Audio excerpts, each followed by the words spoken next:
Well, hello, good morning everybody. Welcome back. Jiu-Jitsu 2000 here today. I hope you guys are doing fantastic out there. In this video today, I'm gonna do some reloading. My objective is to make 100 rounds of 40 Smith and Wesson.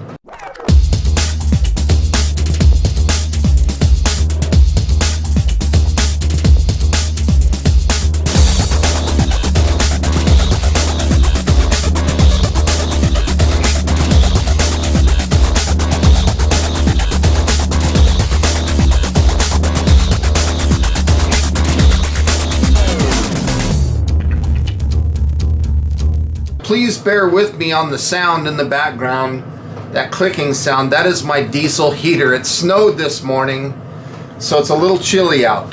So hopefully you can work with me on that.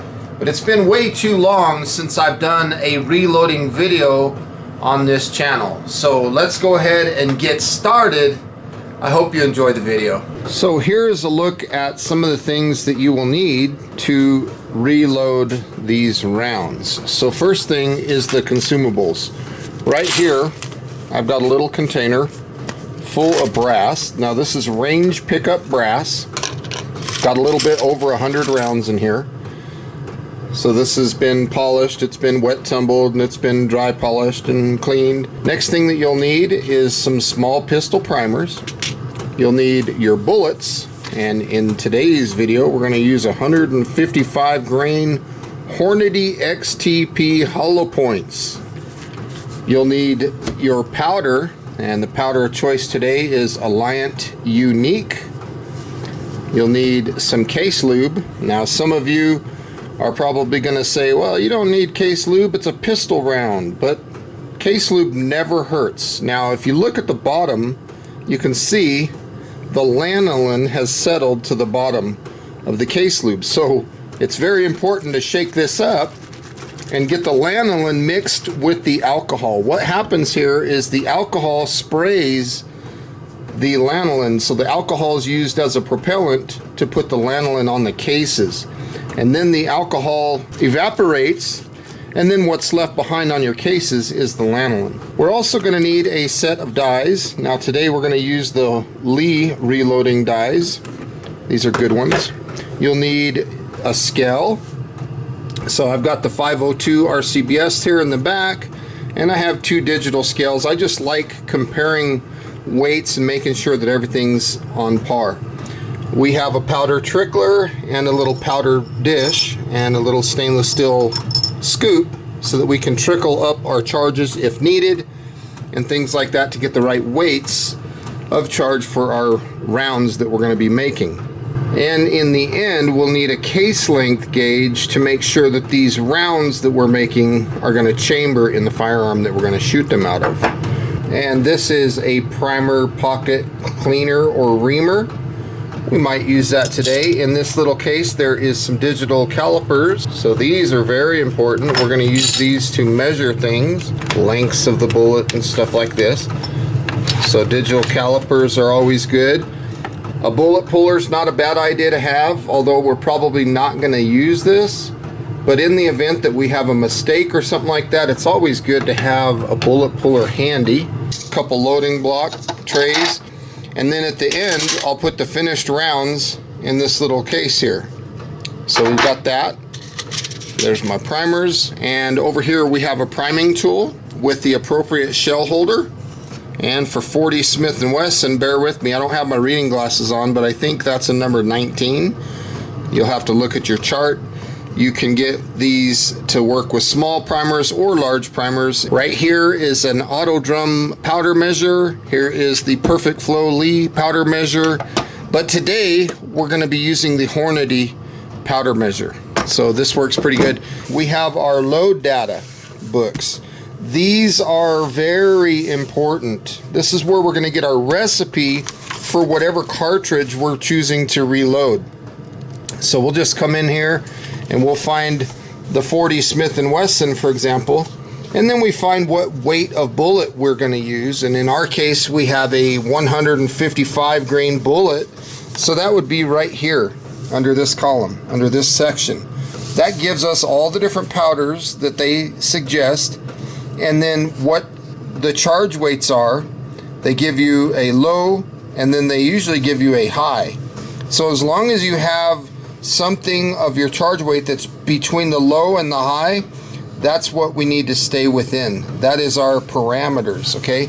So that's one form of information that you can use to get your load data. If you're using lead cast bullets that you cast yourself, this is a fantastic book. I highly recommend it if you're going to be loading your own cast lead bullets. So again, here we are at the 40 Smith and Wesson. It gives you all the trim lengths, case lengths, diameter of the bullet, all the information that you need. And then of course you can find whatever bullet that you've casted, and you can find the appropriate information for that bullet. Now right here, there's more information, but these books are priceless when it comes to reloading. It's very, very good to have some solid information. Now the book that we're going to use today for load data is the Lyman 49th edition. You can also go to, in a lot of cases, the powder manufacturer's website, and you can get load data from there generally as well. In fact, I have some printouts in here that are from the Allient website, and this is 45 ACP. So it says the powder right here, unique, and then it gives you a barrel length and then your charge weight. Don't get confused on these columns. Make sure that you're under the right column. Make sure that you're not looking at it right here and thinking that those are the charge weights of the powder. That is not. You want to make sure you're on the right column. It'll give you some velocities and things like this, the powder that you're using, what primer they're using, what the maximum overall length is, and the different weights of bullets that they're using. And then of course over here is the cartridge itself. So this is good information that you can get from the Allient Unique website. But we're going to go over here and we're going to take a quick look at 40 Smith and Wesson. So it's very close to the 10 millimeter section generally. So there we are. We're looking at 40 Smith and Wesson right there. There's all the information that we need on that cartridge. This section right here is a lot of good information as well. In here, it'll tell you what the trim length of the brass needs to be, what primers they're using, small pistol primers. It'll tell you shell holders, number 15, and then what kind of bullets to use, what size those bullets need to be sized down to if you were using a cast lead bullet. So we're using Hornady XTPs, 155 grains. So this is going to be some of the load data that we're going to use today. We're going to go right up there to unique. You can see 5.8 on the low side and 6.5 on the high side. It'll also give you velocities, 847 on the low side and 1011 on the high side. It also gives you pressure indications as far as how much pressure that load is going to produce. So you'll take that, and if you notice right here, 1.135, this is the overall length of the cartridge. That's a general overall length. If you look at each individual bullet, sometimes that overall length changes, so you want to make sure that you're getting the correct overall length in reference to what bullet you're using. Now what I like to do, as you've seen in the past, is I like to write down all of my load data on a piece of paper, and I like to have it very close so that I know exactly what I'm dealing with, what the trim length of the brass is, what the overall length of the bullet is, the completed round. Now I have 1.125 because that's what the 155 grain XTP calls for, but you can go up to 1.135. That's that discrepancy that I was talking about, but I'm going to go with the shorter version here, and I might even go just a tad bit shorter than that, not much. The bullet that I'm using, what primer I'm using, what powder I'm using, the low side of the weight and the high side of the weight of that powder charge. Now in today's video, we're going to meet right in the middle. We're going to put 6 grains of Allient Unique in these rounds. We have the feet per second for the low and a feet per second for the high, and as well as the pressure for the low and the high. And I also wrote down on here that the brass has not been trimmed. Okay, let's go ahead and take all of our brass. We're going to put it all in this little container.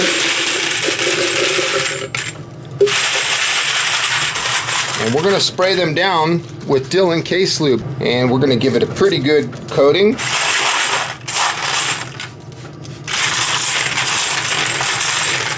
And that should be fine. I'm not worried about any case lube getting inside of the mouths of the cases. That's not that big of a deal for me. So we'll just let those sit and let the alcohol evaporate, and then what will be left behind with will be the lanolin on the cases. From here, we're going to go ahead and put on our primer catch tray on the press. So we've got our little powder scoop. We're going to take that little shell holder. We'll raise the ram just a little bit, and we'll slide the shell holder into that groove on the ram. So now we have the proper shell holder installed in our press. And from here, to get the process started, we're going to get into our dies, and we're going to look for the decapping and resizing die. And you can note that it's this die because of the pin, the decapping pin that you see sticking out of the end of the die. So we're going to go ahead and raise the ram all the way up, and we're going to thread the die down until the die body touches the shell holder. Once we touch the shell holder, we're going to back the ram down just a little bit, and we're going to give it about a 1/16 of a turn clockwise. So we're going to go tighter into the ram against the shell holder, and then we'll lock this into place. That'll keep the die nice and solid, and from here we'll tighten the die lock ring, and that'll keep that die right where it needs to be, and this die will now be set for us to do what we need to do. I'm going to mount a little right angle light. It's going to shine down kind of in the area that I'm going to be working. It's not perfect, but it gives me some light in the general area. Now I'm going to take some of the best looking cases, and you'll see some of these cases are off. They're not perfectly round. We can still work with these cases as long as they're not split or anything like that. So we'll put those into the shell holder, and we'll very slowly run them up into the decapping and resizing die. So when we come down, we will have a sized case. We won't have any problems. So now we've decapped and we've resized that case. Now we're going to continue with all 100 pieces. We're going to decap, resize, and we'll put them in this other loading block.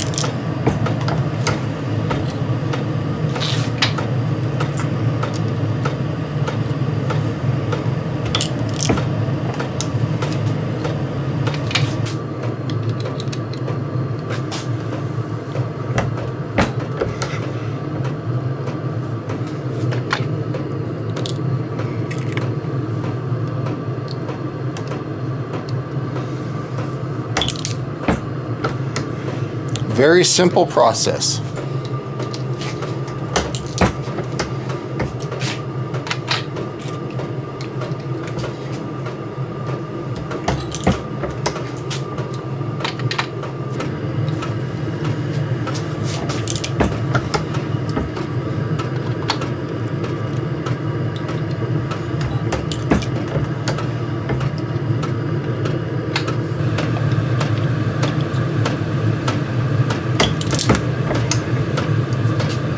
Okay, now you can see I have my 100 cases. These have been decapped and resized. I have my 2 extra cases I'll talk about here in a minute. So I'm done with the decapping and resizing die. I'm going to go ahead and remove this from the press, and I will put it in my die box here. And now we're going to talk about priming these cases. So right now we're looking at 2 parts that make up a primer.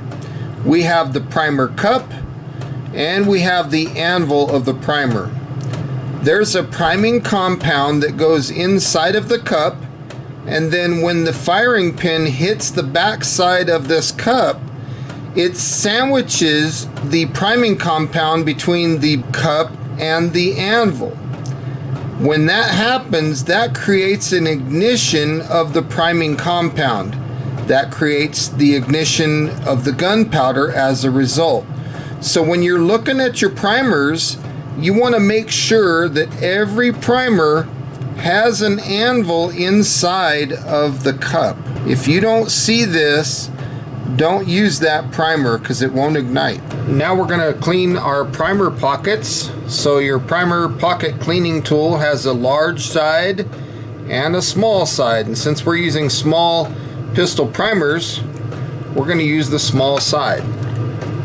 So we're just going to go through and get all the carbon out, clean these primer pockets. This step doesn't take a lot of time, but it is a good step to do. Look at that residue that's already on this ice cream bucket lid, just from cleaning this primer pocket. Some people skip this step, and to be honest with you, there's a lot of times that I skip this step as well, but it never hurts to clean those primer pockets. Look at that residue right there. So right now we're looking at 2 primer pockets. The one on the left has been cleaned, and the one on the right has not been cleaned. You can see quite a bit of difference in the amount of carbon buildup on the one that's not been cleaned. The reason I do this step is because it gives me nice uniform seating of the primers. We don't want any primers that aren't seated correctly, so that's why I do this step. We're also looking at the flash holes and making sure that there's no corncob media or anything stuck in those flash holes. If you can see light through the cases, you're good to go. And there you have it. All 100 pieces of brass have had the primer pockets cleaned. Now if you want to take a brush, a case mouth brush, and put it into the case mouths of all these cases, you could do that as well if you wanted to. But I'm going to go ahead and move on to the next step, which is priming these cases. If you haven't noticed already, you see that I'm holding a box of small pistol primers, but these are Magnum small pistol primers. So if you were anywhere around the upper part of the spectrum here, you got to be very careful if you're going to introduce a Magnum small pistol primer in this load. So I'm going to set those back and use standard small pistol primers. So make sure that you pay close attention to that. You could get caught up on that very easily. Now, because my load was right in the middle at 6 grains, I probably would have been okay if I would have missed that and actually used Magnum primers. But I don't like pushing the envelope or taking any risks, so it's very good that I paid close attention to that. If I was on the low end of the spectrum, I probably could have gotten away with it even easier, but if it's not in the load manual and it doesn't say what the recipe is for a Magnum primer, I would suggest staying away from it. Those generally increase the pressure developed by upwards of 10%. So now that we have our primers, we are going to take a couple, and I'll show you the first method of priming, which is going to be on the press. And we'll swing in this priming arm. Now this priming arm has 2 different cups. You have a small cup and you have a large cup. So in our case, we have the small cup on. You can raise the ram just a little bit, put the brass in and push forward, and you'll see that you'll get a nice seated primer. Now I always run my finger across that primer because I want to make sure that the primer is seated flush or just a tiny bit below flush.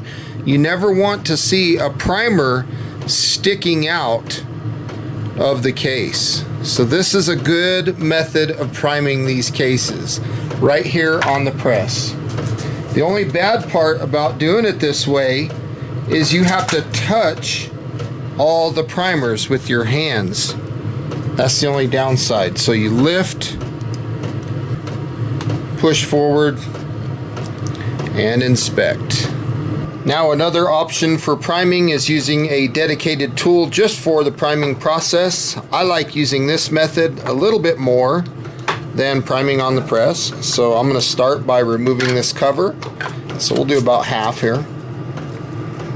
We'll set them just like this. And then we'll flip the whole thing over as a unit.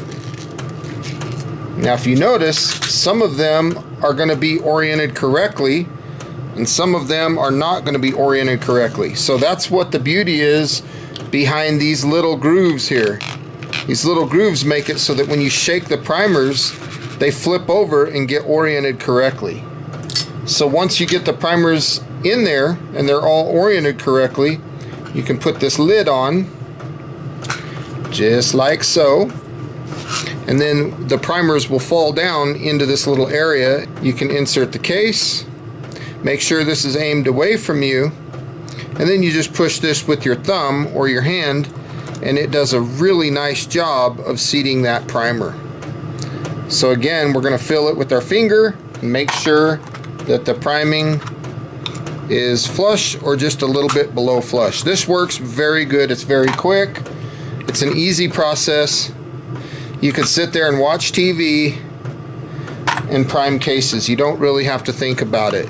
There's a level of feel that you get out of doing a priming this way, and in the event that maybe you don't have a primer down in there ready to go into the next case, you'll feel it. This thing will be really light. You'll feel the resistance as you're priming. So nothing is supposed to be difficult or hard, but you definitely want to check each one and make sure that they're all seated well. If you get one that's going in extremely easy, you might want to pay attention to that because you could be dealing with a case that has a loose primer pocket. It might have been reloaded too many times, and you don't want to use a case that has a loose primer pocket. That could create definite problems. That primer could back out and things like that. So you don't want to do anything like that. See, I threw that one on the bin and didn't even check it. So you're just going through the process here. There we go. That one was a little bit tighter. Now as you can see here, we had a primer hang up. Look at that. It went in sideways. So that's not going to ignite in the firearm. So it's a good thing that I caught that. We'll set that aside. That's not going to go into our loads. So we'll just prime these bad boys. That one went in real nice. So I'm actually kind of glad that that happened. It gave us something to talk about and it gave me something to show you. What we can do with this one is we can decap it again and we'll reprime it and we'll just move on like it never happened.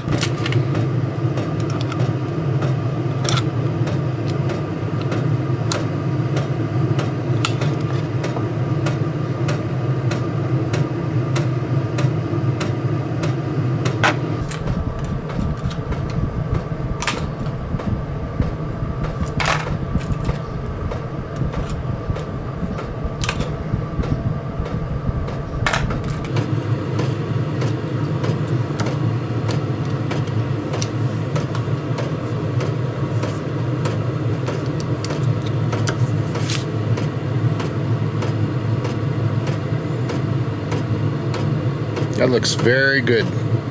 So the next order of business for us is going to be two things. We're going to do the case mouth expansion. We're also going to get set up for powdering these cases. Now you can see I've got my scales here, and what I need to do is I need to zero this 502 to the location where I have it set. What I mean by zero is I'm trying to get these two lines to be at the same level of each other. So I'm just turning this little screw and zeroing this scale. So let's go ahead and set up this scale and try to get it prepared for 6 grains. Now right here you can see these small little lines. Each one of these small little lines represents 5. So 5, 10, 15, 20. This first big line is 25. So we're going to move this big weight up to the first little mark. That'll give us 5. Then we'll come over here and we'll move this weight up to the 1, and that will set our scale for 6 grains. Now if we look here in our dies, you can see that we have a little powder scoop, but I don't know how much weight it's going to give us. So let's go ahead and dip this in. We'll fill it up and we'll put it in there, and we'll see, does it give us anywhere near 6 grains of powder? From what I can tell, it does not. We'll do the same thing. We'll put that, it'll zero itself to that pan, and we will just pour in a little bit of powder in there. But as you can see, we're only getting 3.5 grains of powder. So this little dipper is not going to give us what we want.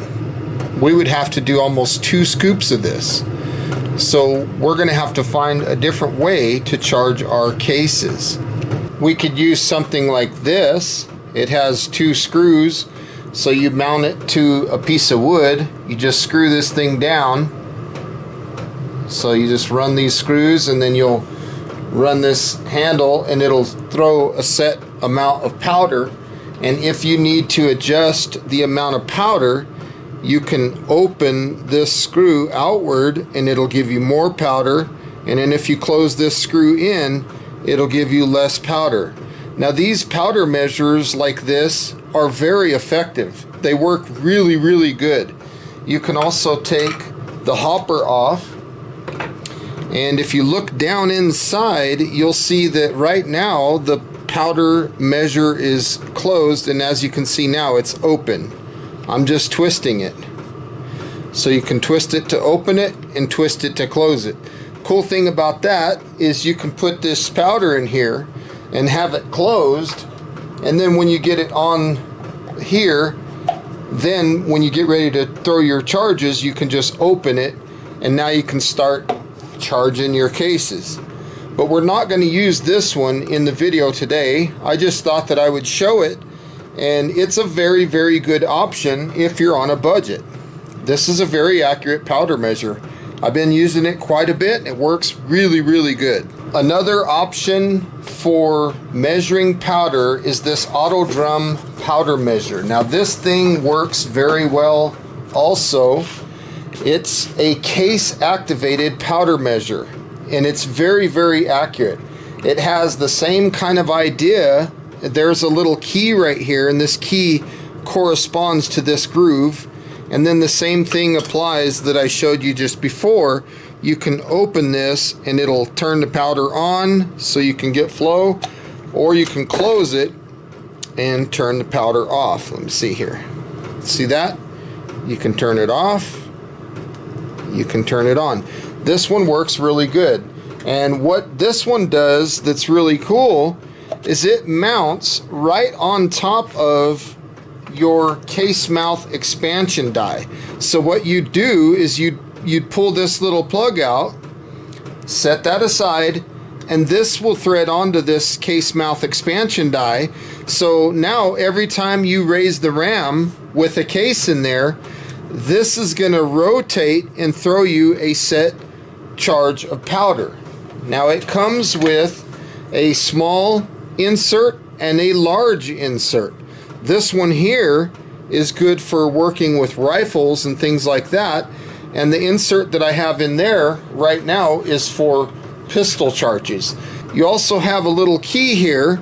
You can put the little key in there, and then you go counterclockwise and it'll expand, giving you more powder, or you can go clockwise and get less powder. So this is just another option for you guys to look at, but I'm not going to be using this one in the video today. If you have a progressive press and you need a little bit more space, you can get one of these auto disc risers, and what this does is this threads into the die itself just like this, and it just gives you a little higher area so that this thing's not in the way. You just thread this all together, put the die in the press, and as you do your case mouth expansion, it's gonna throw you a desired measure of powder. This does have a reset on it, so every time the thing turns, you got to push this down and reset it, otherwise it won't throw a charge. Now you can take this screw out and you can take this little piece of plastic off, and as long as this arm is aimed that way, it'll throw a charge every time there's a case in there. So you got to be careful if you take that off. You don't want to risk double charging any of your cases. When you buy this kit, it does not come with the auto disc riser. That's something extra. So if you want that auto disc riser, you got to buy that separate. But this is a very nice kit, and it's very consistent on its powder charges. Works really good. If you got a progressive press and you want a good drum measure that has a small and large metering insert, this is a good option. They're not that expensive, and they're very high quality pieces of equipment. So right now we're looking at the Hornady Lock and Load powder measure. This thing is absolutely fantastic. This is what we're going to use today. Now, one thing that you want to make note of is you can get different metering inserts for this powder measure. This one here has a large area. This is your rifle metering insert. Okay, so this gives you larger amounts of powder. You can adjust this and make that cavity bigger. It'll hold more powder. You can push this button and these metering inserts come out. But the one that's in here right now, this is the pistol one. You can see that the hole is a lot smaller, and it'll give you nice, small, consistent, accurate charges. So we're going to use this one in today's video. You can buy this different metering insert separate. When you buy the powder measure itself, it comes with the rifle metering insert. But if you want more precise adjusted charges for handguns, you got to get that pistol metering insert. Now, another thing that we need to take note of is the drop tubes. We have two different drop tubes that we can look at. These screw into the bottom of the powder measure. Now this one would work, but it's going to delay the amount of time that it takes for that powder to get into the case. So we're not going to use that one. We're going to use this other one that has a slightly larger hole. See that? The one here has a little bit larger of a hole. So our case will go right up to it, just like this, and it's going to dump that powder pretty quickly.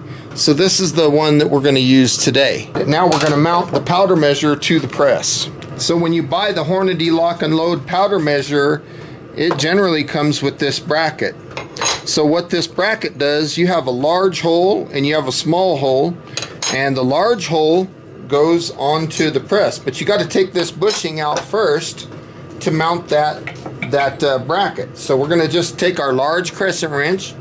We're going to take out this bushing just like this, and then we'll put the bushing through the large hole right there, just like that, and we'll put the bushing right back down into the press.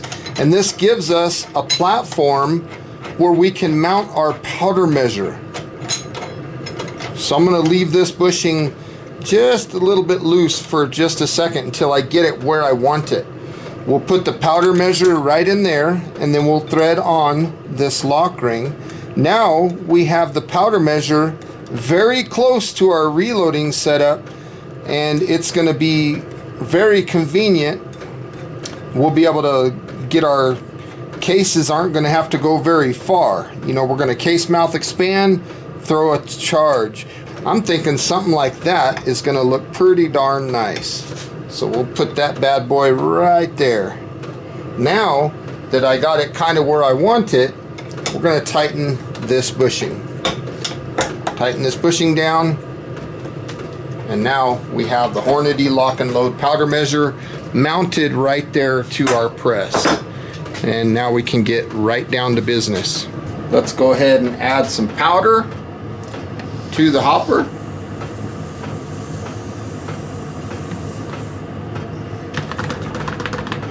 That's all I have left in there. I'm not going to need that much. We are looking for a charge weight of 6 grains. So I'll turn this digital scale on. It'll zero to that pan. This pan is also the pan that we're going to test on this other scale. So we're going to use both of those to see how much powder we have. So we're way low. We have 1.9. So we'll just pour this right back in the top. We'll make some pretty big adjustments because we need to get up to 6 grains. Remember, this is a pistol metering insert. It's going to take us a minute to get our charge weight up. We're at 2.9. So let's go ahead and open this a few more turns. And we'll try that. We'll see how much powder we get out of that. I'm going to throw a few of these just to get the powder measure working. We'll dump them. Now we're going to measure. See how heavy of a charge we have. 5.1. Let's make a couple more adjustments. I'm going to charge this a few times. Pour this in the top. And now we'll go for our charge that we're going to weigh. 5.9. I would say that that's good. So now we'll give it just a little adjustment and we'll tighten this guy right here. That'll keep this setting set to what we want. Okay, after making some adjustments here, I have a charge weight of 6 grains of powder. So we are on target with what we're looking for. Let's go ahead and verify with the other scale here that we are at 6 grains. We want to make sure that this zeros, and we are looking good. Everything is looking good. So these two scales are in agreement as to what our charge weight is. Right now the bullet will not fit into the case. So we need to use our case mouth expansion die. This is the one that has the powder through funnel. So we'll take our case and we'll put it in the press and we'll raise the ram all the way up, and we're going to thread the die down until the die body touches the case. It's going to touch the case mouth, and I'm going to give it some pretty good little torque. Now we'll lower the ram a little bit and we'll give it a couple turns, you know, about probably half a turn is what I just gave it. We'll run it up, we'll pull the case out, and what we're looking for is we're hoping to see that the bullet will fit in there nice and easy. Still nothing yet, so we'll put it back in the press and we'll go about another half of a turn, raise the ram, lower the case, and all we're looking for is something that's going to get this to fit nice and clean. Still not quite going in there, so we need to make another adjustment. Let's go about another half of a turn because we're not making any case mouth expansion yet, so I can afford to make a pretty decent adjustment there. Now the closer you get to the case mouth expansion that you need, the smaller the increments need to be. Now right now you can see that we have beautiful case mouth expansion. It's accepting the bullet very well. So that's the setting that I'm going to go ahead and go with. So I'll put that case right back in the ram and I'll raise it up, lock it out, and from here I'm going to lock the die lock ring, and it's going to set that setting. So all the cases that come in here now, they're going to have the same uniform case mouth expansion that is going to allow the bullets to sit in there nice and pretty, just like that. You don't want to bell the case mouths too much, otherwise you'll be overworking the brass. So something like what we're looking at right there, that is perfect. If we want to check the weight of the powder charge, we can use our scale to zero to the brass. And now we'll come in here We'll do our case mouth expansion. We could check real quick with our bullet, make sure that we're good there, and that looks beautiful. So now we can charge our case, put it right back on the scale, and we are at 6.2, so that is perfect. We're doing good. Remember, we can go up to 6.5 on that threshold. When you use the powder measure, you want to be consistent and give it the same kind of movement every time that you put a case on it. We don't have to worry about unseating any primers during this case mouth expansion step because we have a powder through case mouth expansion die. So just go right there.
And we got the first 50 cases done.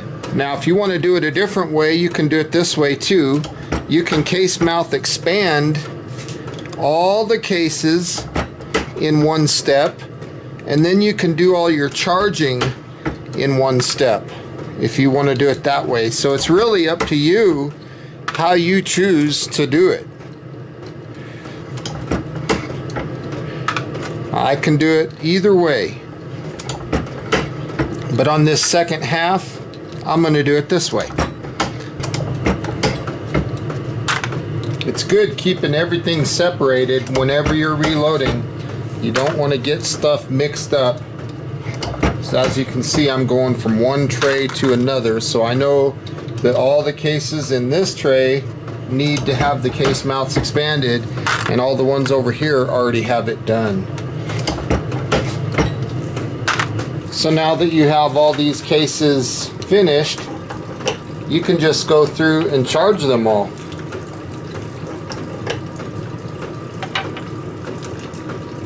All 50 of them. The process goes pretty quickly.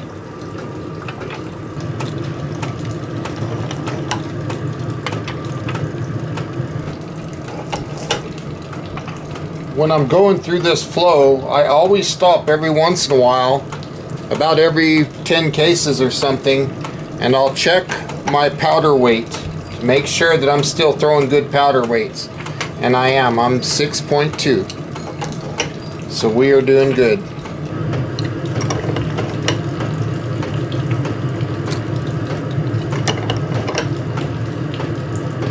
And now that all these cases are charged, I want to go through and check each one of them, and I'm looking very closely at the powder levels, making sure that I don't see any that are short charged or squib loads or any that are overcharged, anything like that. This step is very important, and it doesn't take that long to do. So in the event that you might have had one, let's say, that wasn't charged, you're going to notice it. See that? You'll notice it. It's right there. So make sure that you check them all before you seat bullets. We are almost to my favorite part, which is seating the bullets. This is where everything starts to look good. My favorite part of the operation. I'm going to take out this case mouth expansion die. I don't need this one anymore, and we're going to insert the bullet seating die. Now the bullet seating die also serves as a crimp die, but we're going to do those two steps separately. We don't want to do them together. So what I'll do is I'll take a charged case, I'll put it in the ram, and I'll raise it all the way up. I'll thread the die body down until I feel it touch the case. And once I feel it touch the case, right there, I'm going to back it out about a quarter of a turn and lock the die lock ring. This will make my die locked, and it'll also take away any crimp feature. So on this step, we will only be seating bullets. That is all we're going to do in this step. So now I can lower the ram. We'll take a bullet. We'll put the bullet in the case. We'll raise the ram up. Now we will thread down the bullet seating stem until we fill the top of the bullet. Once we fill that, we can lower the ram and make little adjustments and start seating that bullet. Okay, and then at this point, we need our calipers. I'm checking my bullet seating depth, and I'm looking for 1.125. So I'm way over. I'm 1.25. I need 1.125. So we're gonna adjust this a little bit. We'll seat the bullet a little bit more. We're looking for 1.125. 1.21, we need 1.12.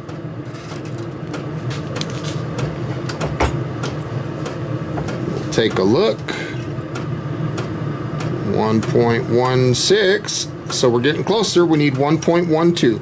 The closer you get to your desired seating length, seating depth, the smaller the increments need to be on the bullet seating stem. 1.15, we need 1.12. I'm just going about between a 16th and an 1/8 of a turn since I'm starting to get close. 1.128. So we're close. Let's make a minor tiny adjustment here. 1.125. Check the seating depth. 1.121. That's good enough for me. I'm going to continue and seat all of these bullets now. Again, as I go through this process, I'm making sure that I have powder in every single one.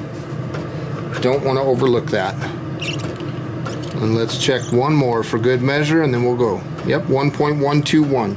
So we're looking good.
Down to the last 5. Seating these bullets. When you get this flow going, you get a very comfortable, I guess, feeling of flow when you get your reloading going. So now at this point, as I finish these last 2 rounds, I need to change the die back, and I'll tell you why. So if we take this round and we look at it, remember we had to swell the case mouths so that the bullets would fit in. Well, now we need to take that swelling out and put a taper crimp onto the bullet. So to do that, we're going to take the bullet seating stem and back it all the way out.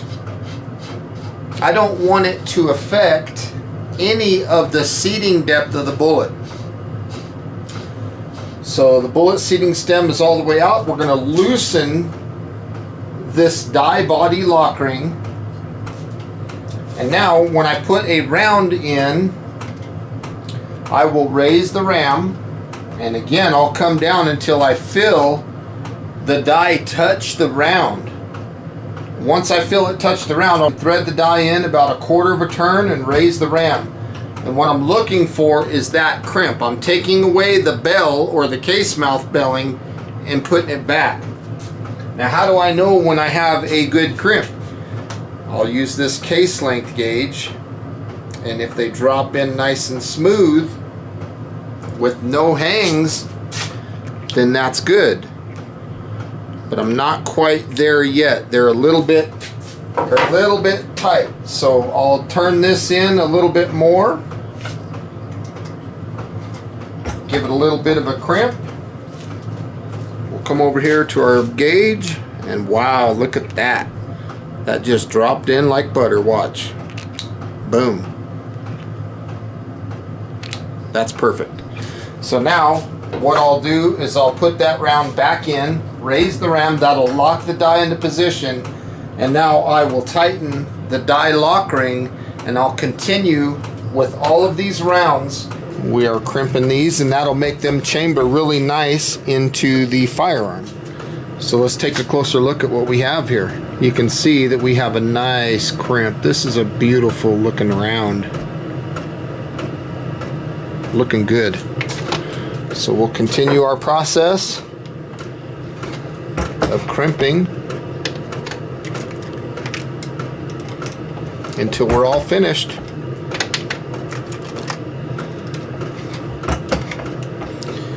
So once you get the die set, it's good to go. It does everything you need it to do. It's just a matter of getting that die set.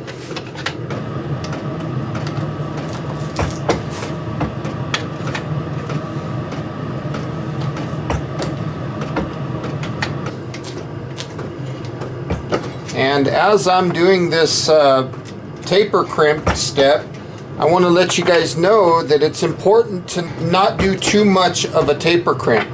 You don't want a big, heavy, tight crimp. If you do that, you will increase the amount of pressure that it takes to get that bullet to release. So I recommend a very soft crimp. And the fact that we did not trim our brass does not affect this type of crimp with this type of round, because these bullets don't have a cantilure and it's not a roll crimp. So we can do just fine with just a mild taper crimp on these rounds without trimming our brass. I do the same thing with 9mm a lot of times and 45 ACP. Now if I was loading something like 357 Magnum or 44 Magnum, where you're going to have a roll crimp into a cantilure on the bullet, I would definitely trim the brass. So I have all of these rounds finished, and this is the final cartridge bin. I do not put a single round in this bin unless it's been inspected and it passes the inspection with flying colors. So one of the things that I always check is the case length gauge. I do that on my final inspection. I also have a little rag in my hand. I'm checking for primer seat depth, bullet seat depth, just any imperfections that round could have that would make it hard to chamber or anything like that. Now, while I'm doing this inspection, if I come across anything, I'll set that piece aside and I'll fix whatever the problem is. Like what we saw earlier where I had a primer that had flipped. If you do not have a case length gauge and you want to check these rounds, you can take the barrel out of your handgun that you're going to be wanting to chamber these in and check them on your barrel. So this is my final inspection. At the very end, I will put this card in there with those rounds, as well as the date that I've made these rounds on this card. You can also fill this card out if you wish and put that in there as well. But as long as I have some information that goes with these rounds, so that whoever gets these rounds gets to know exactly what's in them, when they were made, was the brass trimmed, because if they get out on the range and they run into something, I want them to know what is in these rounds.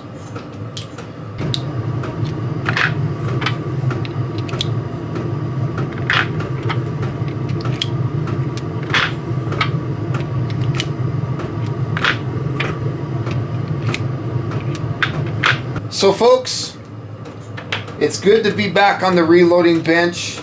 I appreciate you guys hanging with me. I know it's been a long time since I've done any reloading, and I appreciate you guys that have hung with me through everything that I was going through in my life. You know, if you watched me do flashlight videos and you supported that, I really appreciate you for doing that. I'm going to continue to inspect these cartridges. Thank you so much for watching. I hope this video helped you out and that you found the information that I presented here useful. Please feel free to leave your comments down below. I love reading them. And please share this video if you know anybody out there that has the 40 Smith & Wesson and would like to learn how to reload this cartridge. It's a beautiful cartridge. This cartridge it's got more pop than the 9mm, but it's smaller than the 45, so you get good capacity in your magazines, as well as a round that packs a pretty good punch. These rounds that I made today in this video are good for home defense. I don't know if I would consider them plinking rounds, because when you reload ammunition and you use good quality components like I did, this isn't like some ball ammo that's, you know, round nose full metal jacket or something. These are good high quality reloads. So until next time, folks, again, thank you for stopping by. Thank you for the support over all these years of me being on YouTube. I love you all. We'll see you on the next one. Bye for now.